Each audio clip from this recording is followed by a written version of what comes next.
আরে ভাই, football match দেখতে বসেছিলাম নাকি কোনো মারামারির সিনেমা সেটা নিয়ে এখন গবেষণা করতে হচ্ছে। খেলা শেষ, রেজাল্ট এক এক সমতা, লড়াই ছিল, উত্তেজনা ছিল, আর বরাবরের মতোই গোল মিসের মহোৎসবও ছিল। হ্যাঁ বস, বাংলাদেশ অনূর্ধ্ব 23 বনাম মালদ্বীপ জাতীয় দলের ম্যাচের গল্প বুঝছি।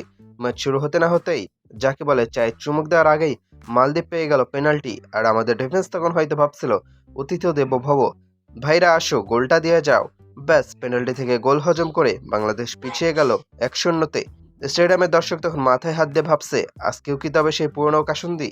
গোল খাওয়ার পর আমাদের 19-23-এর জোয়ানদের ঘুম ভাঙলো। তারা ভাবলো, না রে ভাই, এভাবে তো আর ইজ্জত থাকবে না। শুরু হলো বাংলাদেশের আক্রমণ। একের পর এক corner, set piece, free kick, মানে মালদ্বীপের গোলপোস্টের সামনে যেন মেলা বসে গিয়েছিল। কিন্তু সমস্যা তো অন্য জায়গায়। বল পাস হচ্ছে, ড্রিবলিং হচ্ছে, কিন্তু যেই না শট নেওয়ার সময় আসে, আমাদের স্ট্রাইকারদের কি যেন মনে হয়, গোলপোস্টকে মনে হয় তারা বাসের উইন্ডো সিট ভাবছিল।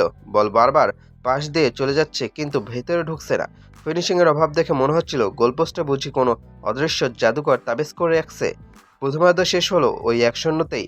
বিরোধীদের দর্শকরা বিরিয়ানি খেতে খেতে আফসোস করছিল, ইস, ওই বলটা যদি গোল হতো। দ্বিতীয়ার্ধে মাঠে নামলো এক অনন্য বাংলাদেশ। বিশেষ করে দুজন ছেলে, মিরাজুল আর রাব্বি। ভাইরে ভাই, মালদ্বীপের ডিফেন্ডারদের যেভাবে তারা নাচলো, মনে হচ্ছিল মাঠে ফুটবল নয়, ড্যান্স আর রিয়েলিটি শো চলছে। পুরো ম্যাচে এই দুজন যা পারফর্ম করছে, তাদের জন্য তো একটা করে মেডেল দেওয়াই উচিত। খেলাটা তখন টান টান উত্তেজনা। হঠাৎ রেফারি বাঁশি বাজালেন, পেনাল্টি ফর বাংলাদেশ। ব্যাস, মালদ্বীপের প্লেয়ারদের মুখ তখন শুকিয়ে আমসি। পেনাল্টি নিতে আসলেন আমাদের মিরাজুল। পুরো স্টেডিয়ামে তখন পিনপতন নীরবতা। মিরাজুল দৌড়ে আসলেন, নিলেন শট এবং গোল। এক এক সমতা। গ্যালারিতে তখন উল্লাস, যেন আমরা বিশ্বকাপে জিতে গেছি। মিরাজুল ভাই, থ্যাংক ইউ আমাদের হার্ট অ্যাটাক হওয়া থেকে বাঁচানোর জন্য। গল্প তো এখানে শেষ হতে পারতো, কিন্তু টুইস্ট ছাড়া কি আর বাংলাদেশে ম্যাচ জমে? ম্যাচের শেষ দিকে রেফারি সাহেব এমন কিছু অদ্ভুত আর বিতর্কিত সিদ্ধান্ত দিলেন যে প্লেয়ারদের মাথা গেল গরম হয়ে। মাঠের আবহাওয়া মুহূর্তের মধ্যে মালদ্বীপের সমুদ্র সৈকত থেকে সোজা ঢাকার কারওয়ান বাজার হয়ে গেল। শুরু হলো কথা কাটাকাটি, তারপর ধাক্কাধাক্কি, আর দেখতে দেখতে মাঠ হয়ে গেল ডাব্লিউডাব্লিউ রিং। ফুটবল ম্যাচ বাদ দিয়ে প্লেয়াররা যেন কুস্তি শুরু করে দিলেন। রেফারি পকেট থেকে তাস বের করার মতো ধূপধাপ লাল কার্ড বের করা শুরু করলেন। তুমিও যাও, তুমিও যাও, সবাই বিদা হো। পরিস্থিতি এতটাই উত্তপ্ত যে শেষ পর্যন্ত আসলো পুলিশ ভাইদের মাঠে নামতে হলো। ভাইরে ভাই, ফুটবল ম্যাচে পুলিশ এসে শান্ত করছে, এমন দৃশ্য তো হলিউডের সিনেমাতেও স্ক্রিপ্ট রাইটাররা লিখতে ভয় পায়।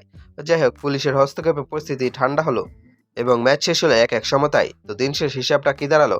জয়ের সুবর্ণ সুযোগ ছিল, কিন্তু ওই যে সুযোগ তো আসে, কিন্তু গোল আর আসে না। আমাদের পূর্ণ রোগ আমাদের সবার ভোগালো। সবকিছুর পরেও এই টুর্নামেন্ট থেকে কিন্তু আমরা বেশ কয়েকজন ভবিষ্যৎ তারকা খুঁজে পেয়েছি।